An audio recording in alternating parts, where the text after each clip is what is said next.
Hello and welcome to my cozy little corner of the internet. Today's topic is one that's been on my mind for quite a while now, and I think it's one that most creatives can relate to, whether you're a photographer or a painter, a writer, a seamstress. So grab some tea or a snack, and while we chat, I'll be painting this kind of glum illustration in my sketchbook. Meet Jenny. Jenny is a 20-something creative working her 9-to-5 and pursuing photography and poetry in her free time.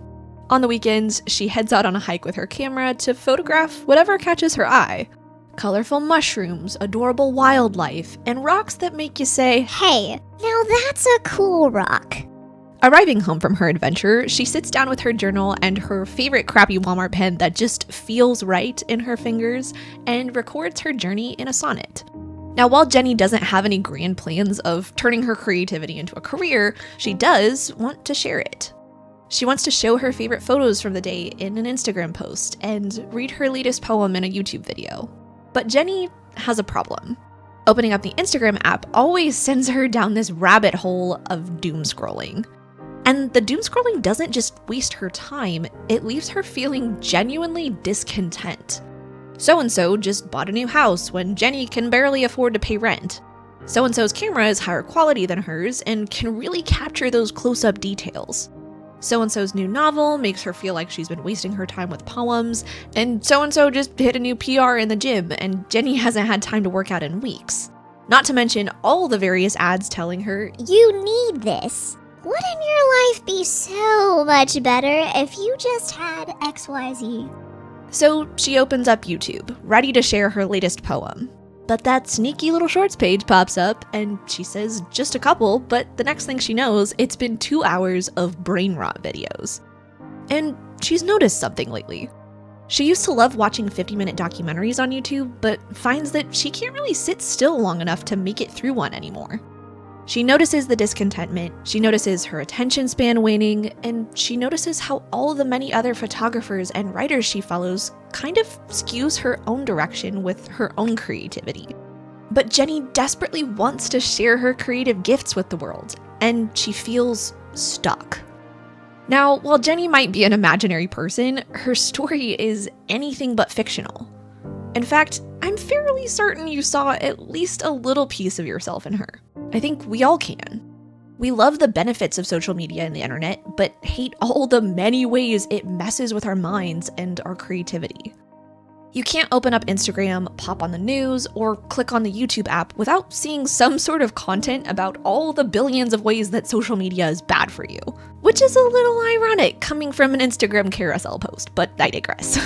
And from these posts, articles, and videos, we make the generalization that the arguably numerous costs of social media far outweigh the benefits, which, in most of our cases like Jenny's, I would wholeheartedly agree with.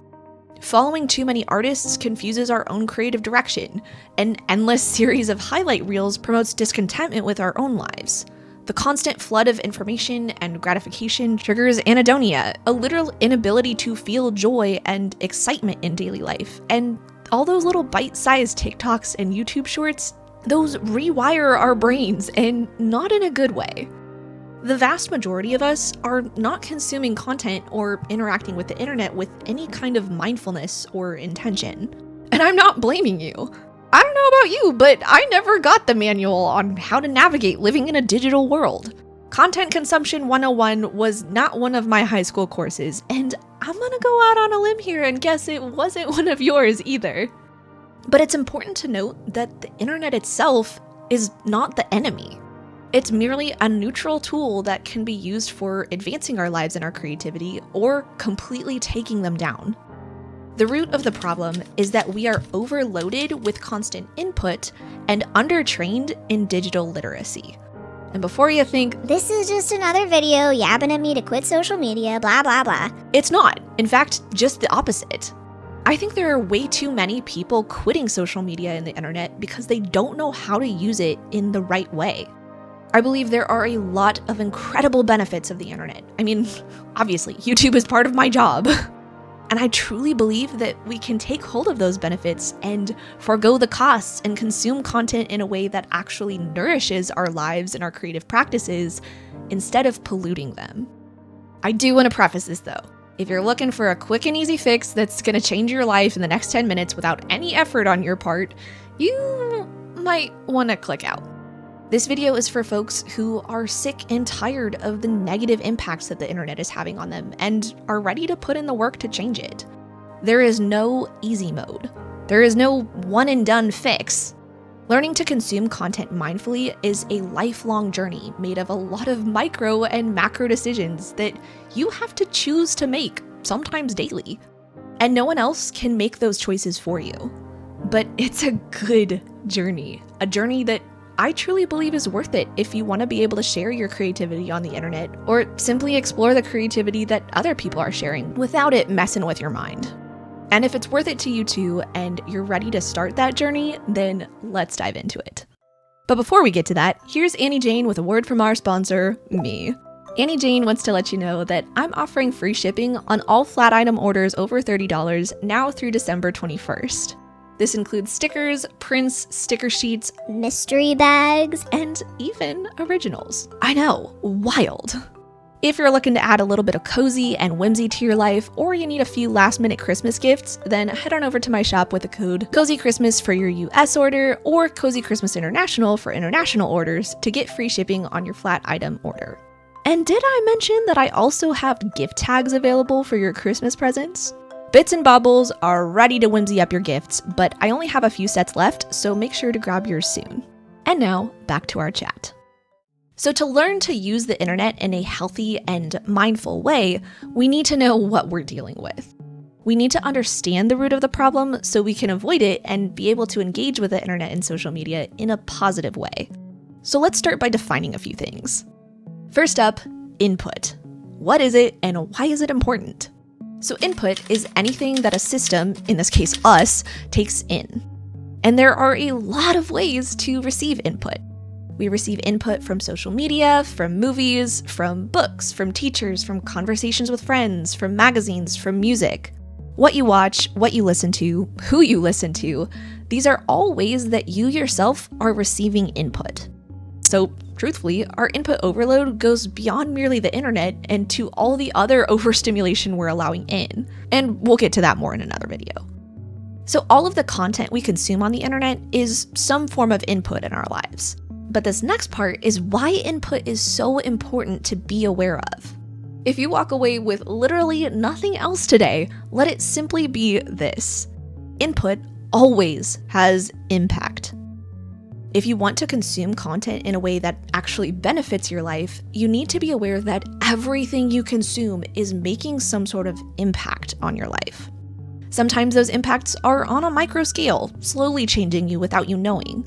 Think the 15-second short-form video that makes a micro rewiring to your brain, causing you to crave those quick and effortless hits of dopamine.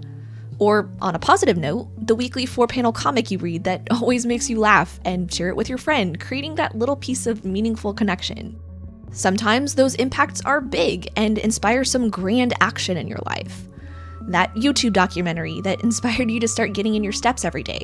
Or the art supply haul live stream that made you feel like the supplies you had weren't good enough and you ended up dropping $300 you don't really have on new ones. Sometimes the impacts are mental, sometimes physical. They impact how you spend your time, they impact how you treat the people around you. Small impacts, big impacts, mental impacts, physical impacts, creative impacts, they all matter. To make any true effort in changing our habits around social media and the internet, we have to have an awareness of the impact it makes on us. The other element we need to define is digital literacy. Digital literacy is the ability to find, evaluate, create, and communicate information using digital technologies, quote-unquote, essential for navigating today's technology-driven world. It involves not only the technical ability to use devices and software, but also the cognitive skills necessary to critically evaluate information and to communicate responsibly. Now, y'all know, I am not a techie person.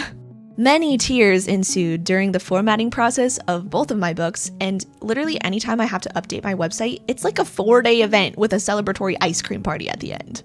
Maybe I'm exaggerating a little bit, but the point is, I'm not great with technology. I'm working on that. but I truly believe the way we receive the input we get from technology is far more important than how techie we are. Our critical thinking skills are the real MVPs here. We live in a world that is heavily reliant on digital media, but no one is actually teaching us how to use it. We're left to weed through misinformation, to navigate through a sea of brain rot content, to balance biased opinions versus actual truth, to do all of this all on our own. There's a lot of good on social media, and there is so much bad. With all of these downsides, it feels a little bit like a beach full of trash. One-use plastics and toxic chemicals littering the sand and polluting the water, harming the animals. You look out across it all and think, where do I even start to clean up this mess? Is repairing the damage even possible? We want to be able to see our favorite artists' new paintings, or learn about fin whales, or just check the news and get an accurate depiction of what's actually going on. But it's really hard to do all that when there's so much noise and pollution on the internet that we have to wade through. Once we have the awareness of the impact that input has on us, we realize just how under-equipped we are to navigate it, and most of us choose one of two paths. On the first path, sticking with our beach analogy, we hightail it home from the beach and hide under our beds. We're overwhelmed by what looks to be an insurmountable mess and choose to quit. We delete all of our social media apps, we hide from the news, we go off the grid, we see the problem, and we run away from it. I am by no means shaming anybody who chooses not to use social media. If that's your choice, absolutely go for it. I do believe it's the better of these two paths, for sure. But I also believe that it's a missed opportunity. A missed opportunity to connect with loved ones, to learn new things that you wouldn't be able to learn anywhere else, to share your creativity with others. Obviously, there are many other ways to share your creativity besides the internet.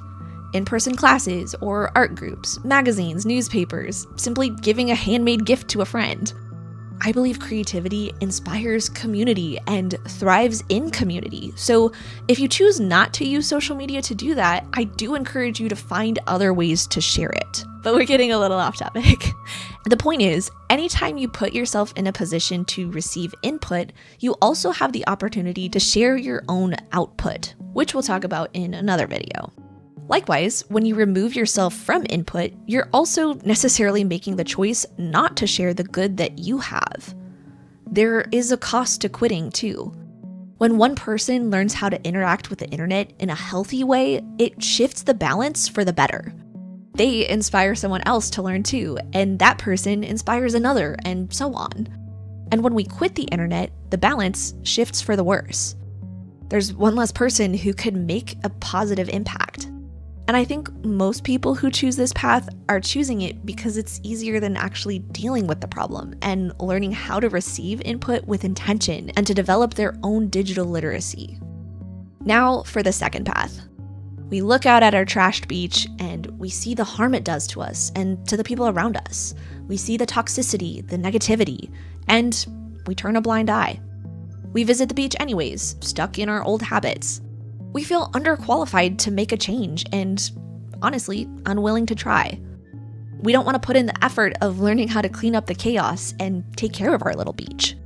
Maybe we occasionally do one of those little digital detoxes when we get on a kick, but within a few weeks, we're right back where we started, back into our old harmful habits. Because how could you ever begin to make a real change? So our attention span keeps shrinking, our creative direction continues to distort, we're wrapped in discontent, and we slowly slip into a numbness for real life. These are the two paths that most of us take once we're aware of the impact that input has on us and aware of our own lack of digital literacy. And in both cases, I think we're choosing an easy route. Well, easy in the short term, but very, very hard in the long term. Whether that's running away from the problem or choosing not to see the problem, neither of these paths are dealing with the problem. But I'm guessing if you're still watching this video, that's not you. You're a problem solver. I mean, you're creative. Puzzle solving is at your core. Photographers figuring out the composition puzzle, writers figuring out the plot and prose puzzles, painters figuring out the color mixing puzzle. You're a creative. You want to forge a third path. An admittedly harder path in the moment for sure, but a path that will allow you to keep engaging with the content that truly brings you joy and knowledge and inspiration without the negative impacts on your mental and physical health, your time, and your creativity. I want to forge this third path together. How different could the digital world be if all of us creatives banded together to solve the problem? I've been doing a lot of journaling lately, a lot of experimenting with setting different boundaries around the internet and building different habits. It's not easy by any means. In fact, it's very hard, and I don't do it perfectly. But I'm trying, and I do see and feel a difference. All of which I'll share with you in an upcoming video. Like I said, I want us to forge this third path together, so any ideas you have on interacting with the internet in a better way, I'd love to hear them down in the comments. With the rise of AI, the constant misinformation, and the influx of brain rot, it's so easy to become discouraged and embrace this sort of doom and gloom mindset towards it all. But I truly believe we can change the game. We can shift the balance for the better, one person, one creative at a time. Anywho, thank y'all so much for watching. I hope you enjoyed chatting with me about the root of the internet problem, and I hope you enjoyed watching me paint this little illustration in my sketchbook. It's a little bit of a reminder for me of the cost of input when I'm not mindful in how I'm consuming it. And if you need that reminder too, I do have prints of this one available for pre-order. And don't forget to use your fancy little code for free shipping. You already know it, there's a little freebie coming your way too. Huge thank you to the Cozy and Curious Creatives over on Patreon for helping to support my creative journey. If you're interested in another cozy chat and sketchbook painting, then head on over to watch this video next. Thanks again for watching, and I'll see you soon.